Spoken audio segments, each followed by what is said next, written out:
Hey guys, welcome back to my channel once again. So guys, আজকে হচ্ছে আমি আর দিদি বাড়িতে ছিলাম। সো আমি আর দিদি মিলে প্ল্যান করলাম যে আমরা হচ্ছে জোম্যাটো থেকে বিরিয়ানি অর্ডার করব।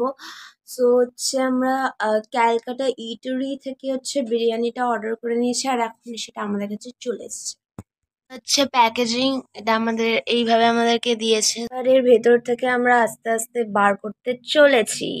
তো জোম্যাটো থেকে এটা আমাদের টোটাল পড়েছে 217, লাইক দিদির ফোন থেকে অর্ডার করেছিল। সো ফার্স্ট অর্ডার ছিল, সেই জন্য হচ্ছে। আর ওখান থেকেই হচ্ছে ক্যালকাটা ইউনিভার্সিটি থেকে ওরা নিজেরাই হচ্ছে কতর উপরে অর্ডার করলে 200 রুপিজের ডিসকাউন্ট দিচ্ছিল, প্লাস ফার্স্ট অর্ডার ছিল সেই জন্য আরও 100 রুপিজের ডিসকাউন্ট ছিল। So we got a very good deal at a very low price. এবার দেখতে হবে খেতে কিরকম হচ্ছে, গন্ধটা তো ভালোই আসছে।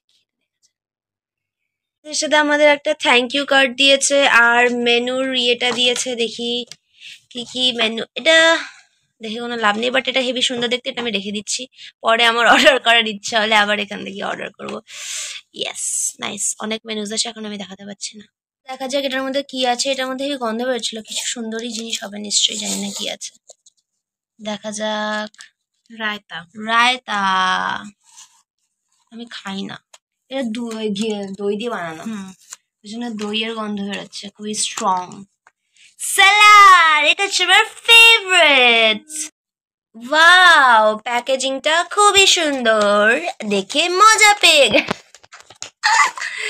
এটার মধ্যে আছে আলু, মাটন আর তার সাথে কিছু ভাত। এটা হচ্ছে লাস্ট বাকেট, যেটার মধ্যে জানি না কি আছে। আই গেস এটার মধ্যে বিরিয়ানি হবে, মানে রাইসটাই হবে মেইনলি, কারণ তাই থাকা উচিত। Yes, I was right. Heavy গন্ধ বেরোচ্ছে, অ্যাকচুয়ালি আই গেস ভালোই হবে এটা খেতে, কারণ সুন্দরই গন্ধ বেরোচ্ছে খুবই। খেতে ইচ্ছা করছে, জিভ থেকে জল বেরিয়ে গেছে গাইজ।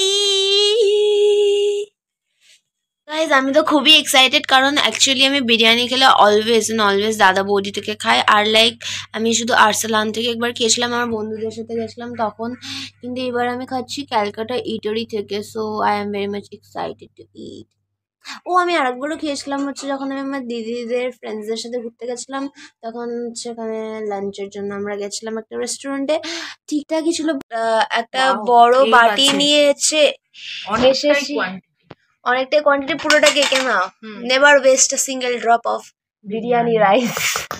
বিরিয়ানি না, কোনো কিছু ওয়েস্ট করা উচিত না, সবই যেটা আছে সবটাই খাওয়া উচিত, নেভার ওয়েস্ট ফুড। সো এটা অনেকটা লাইক, এই বাড়িটা অনেকটাই অ্যাকচুয়ালি বড়, এর কোয়ান্টিটিটা এক বাটি, হ্যাঁ আর এর মধ্যেও আছে আরো রাইস, এই কন্টেনারটাতেও আরো রাইস আছে। সো এটা ঢিলে না হোক, তারপরে দেখাচ্ছি। মাটনের পিসগুলো লাইক খুবই ভালো, মানে আমরা খেয়ে দেখিনি, বাট লাইক দেখতে ভালো লাগছে, জানি না খেতে কিরকম হবে। সাইজটাও অনেক বড়। বিরিয়ানিটার মধ্যে আমরা একটা এগও পেয়ে গেছি, একটা আলুও পেয়ে গেছি, আর দুটো বড় বড় সাইজের মাটন পেয়ে গেছি। গাইস, আমরা এটা খেয়ে দেখলাম, এটা সত্যিই খুবই ভালো খেতে। তোমরা চাইলে ওখানে গিয়ে খেতে পারো বা জোম্যাটো থেকে অর্ডার করতে পারো, বাট সত্যিই খুবই ভালো খেতে। হচ্ছে আমরা খেয়ে উঠে এখন শুয়ে পড়েছি, আর খুবই ভালো ছিল, শুধু মাটনের পিসটা একটু জুসি হলে আরও বেশি খেতে ভালো লাগতো, আর আলুটার সাইজটা একটু বড় হলে ভালো হতো। যাই হোক, ওভারঅল ওটা খুবই ছিল। আউট অফ 5 আমি এটা 4 দেবো রেটিং। দিদি তুমি কত দেবে? দিদিও 4 দিচ্ছে, আমিও 4 দিচ্ছি। Nice, see you in next video.